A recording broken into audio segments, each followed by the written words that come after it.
كل سنة وانتم طيبين ورمضان كريم علينا جميعا يا رب. النهاردة هنعمل وصفة حلوة جدا وسهلة وسريعة وفي نفس الوقت جميلة يعني. هنبدأ الوصفة زي ما انتم شايفين كده، نبدأ الوصفة على طول، وان شاء الله الوصفة هتعجبكم واعتمدوها كده في رمضان. هتبقى الوصفة ان شاء الله هتعجبكم بإذن الله. وصفة جوسي كده وجميلة بصراحة روعة يعني. نبدأ على طول في المكونات. معانا بطاطس طبعا مسلوقة ومهروسة، وحاطين عليها ملح وفلفل اسود.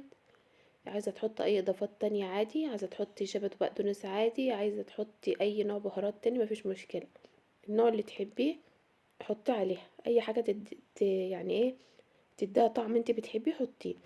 وافرديها كده في الطاجن بتاعك او الصينية وسيبيها. هنجيب بقى طبعا اللحمة المفرومة وهننزلها على طول في الطاسة سخنة، وهنسيبها لحد لما تفك كده وايه وتبقى بالشكل اللي انتوا شايفينه ده.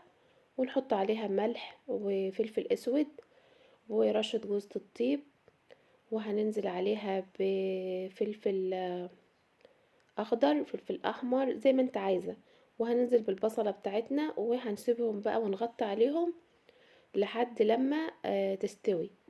هننزل بقى بالطبقة التانية هنا فوق البطاطس وهنفردها.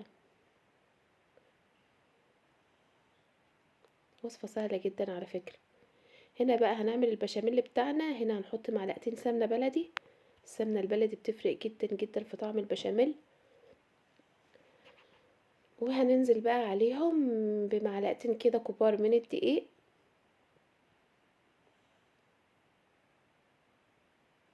وهنقلب بقى لما تجربوا البشاميل اللي بالسمنة البلدي ده هتلاقوا الطعم مختلف خالص عن البشاميل اللي بنعمله بالزبدة او الزيت. وهننزل باللبن بتاعنا، اي كمية لبن طبعا انتي عايزاها يعني، انا ما حطيتش مقدار معين. وهنبهرهم برضو ملح وفلفل اسود، وهنفضل بقى نقلب. بس انا هنا حطيت مع البشاميل مش فلفل اسود، حطيت اسمها ايه هقول لكم عليها لما افتكرها دلوقتي، نوع بهارات كده يعني. اديتها طعم حلو جدا. وهننزل هنا بقى على اللحمه المفرومه دي الطبقه الثالثه.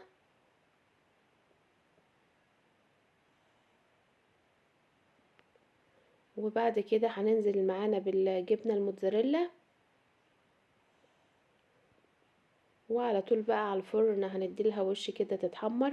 انا هدخلها على الشوايه على طول، هتاخد بس لون عشان كل حاجه فيها طبعا مستويه،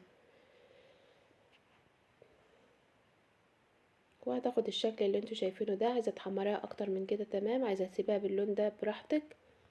انا بقى بحبها زي ما شفتها في اول الفيديو وهي سخنه، كلها وهي سخنه تبقى جوسي كده وطريه، وفي نفس الوقت يعني ايه بتبقى احلى من وهي بارده بصراحه يعني.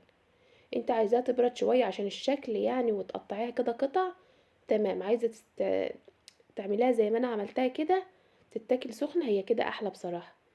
الوصفه سهله وسريعه، لو عجبتكم لايك وشير، وان شاء الله اشوفكم في وصفات تانية في رمضان، والسلام عليكم.